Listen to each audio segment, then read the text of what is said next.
The new Public Order Act, which came into effect just before the coronation, means that anybody can be arrested if they are suspected of potentially getting in the way of a public monument or a public event. The human rights group Liberty says that the use of the new power is a dangerous escalation of the attack on the right to protest, with protesters potentially facing up to a year in prison for standing up for what they believe in. The arrests are a clear attempt to criminalise people for exercising that right. Now, of course, the arrests that Liberty is referring to are the two arrests made after the event in the National Gallery when the Rokeby Venus was attacked by two individuals, Hannan and Harrison, both in their early 20s, and they said that they'd used safety hammers to smash the glass of the painting by Velázquez, which had already been attacked once before by the suffragette movement when it was slashed by Mary Richardson in 1914, and that explains all the suffragette references in the Just Stop Oil actions yesterday. But apparently about 100 people were arrested along Whitehall, which does seem extreme. And even if, they say they weren't targeting the monument, the cenotaph. Lee Anderson said they were sticking themselves. At the moment, they're stuck to the cenotaph. The police also agree that nobody had attempted to deface the cenotaph.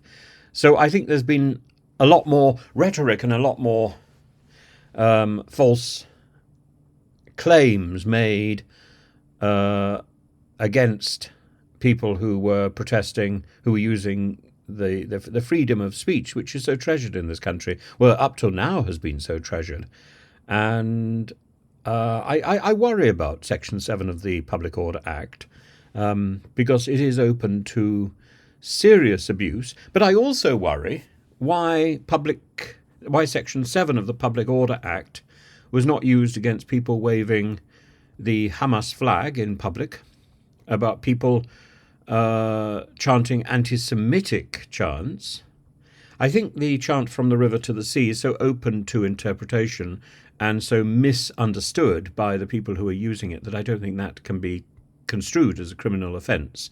I think it is an offence of stupidity and of ignorance and lack of education, but it's the same sort of offence that people would make if they were challenging the Black Lives Matter slogan with, well, all lives matter. It's a misunderstanding of the deeper meaning behind those words. And so those words are not what...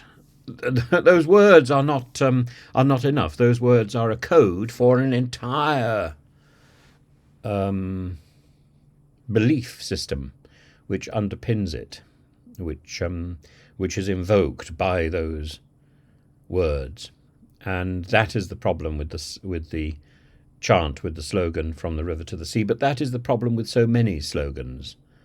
And that, of course, is the problem in Russia, famously, for being arrested for having a blank sheet of paper. That blank sheet of paper speaks volubly. That blank sheet of paper is not just a blank sheet of paper. It is a blank sheet which testifies to a particular point of view. And similarly, I suppose the recent snow sculptures across the Ekaterinburg area are a testimony to a public's attitude to President Putin. And again, when things are coded or codified, maybe, when things are coded, then you have to be in on that code. You have to know what the code means. And that is, again, that comes down to the problem of slogans. So I'm sorry people have been arrested.